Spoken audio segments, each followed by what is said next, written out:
Liver பாதிப்பு ஏற்பட்டுருச்சு அப்படின்னா எப்ப தெரிய வரும் நம்மளுக்கு சொல்லுங்க. காய்ச்சல் அடிக்குதுன்னா டெம்பரேச்சர் கூடணும் தெரியும் இல்லையா? அந்த மாதிரி லிவர் பாதிக்கப்படுறது எப்ப தெரியும்? ஹார்ட் அட்டாக் வந்துச்சுன்னா உடனே தெரிய போகுது. கேட்ராக் வந்துச்சுன்னா கண்ணு மங்களா போகுது. கோவிட் இருந்துச்சுன்னா உடனே தெரியுது. இருமல், சளி, ஜுரம் வருது. லிவர் பாதிப்பு எப்ப வருது சொல்லுங்க பாக்கலாம்.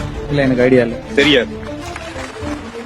எஸ் சார் சொன்ன மாதிரி லிவர்ன்றது ஒரு ரெசிலியன்ட் ஆர்கன், எதையும் தாங்கும். இந்த ரெசிலியன்ட் ஆர்கனை பத்தி நான் ஏன் இவ்வளவு தூரம் பேசுறேன் அப்படின்னா, இதுதான் 500க்கும் மேற்பட்ட வேலைப்பாடுகளை பாக்குதுன்னு நான் ஏற்கனவே சொல்லியிருந்தேன். It's a regenerative and repairing capacity. அதாவது இப்போ ஒரு கிளைய வெட்டுறோம் அப்படின்னா வெட்ட வெட்ட வெட்ட திரும்பி வரும். அதுதான் ரீஜெனரேட்டிவ் கெப்பாசிட்டி. அதை தன்னை தானே சரி பண்ணிக்கிற ஒரு கெப்பாசிட்டி அதுக்கு இருக்கு. அண்ட் வேற ஏதாவது டேமேஜ் ஆகி டாக்ஸின்ஸ் இருந்தாலுமே கூட அது வெளியேற்றிட்டு அதை தன்னைத்தானே காப்பாத்திக்கிற ஒரு கெப்பாசிட்டியும் இந்த லிவருக்கு இருக்கு. இதோட அறிகுறிகள்னு பாத்தீங்கன்னா யூரின் ரொம்ப டார்க்கா போறது, டார்க் எல்லோவா போறது, அதுக்கப்புறம் கால் வீங்கிறது, முகம் வீங்கிறது, கண்ணு கிட்ட கண்ணு கீழே பஃபினஸ் இருக்கிறது, தோல் எல்லாமே மஞ்சள் கலர்ல மாறுறது, கண்ணு மஞ்சள் கலர்ல மாறுறது. இது எல்லாருக்குமே தெரியும், மஞ்சள் காமாலை.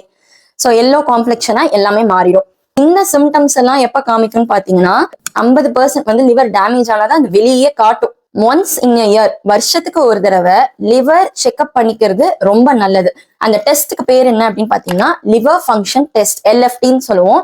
இந்த டெஸ்ட் எல்லாருமே 35 வயதிற்கு மேல இருக்கீங்க அப்படின்னா வருஷத்துக்கு ஒரு முறை இந்த லிவர் ஃபங்க்ஷன் டெஸ்ட்டை பார்த்துட்டு வருது நல்லது. இந்த மாதிரி ஹெல்த் ரிலேட்டட் டிப்ஸ் வேணும் அப்படின்னா என்னோட சேனலை மறக்காம ஃபாலோ பண்ணுங்க. தேங்க்யூ.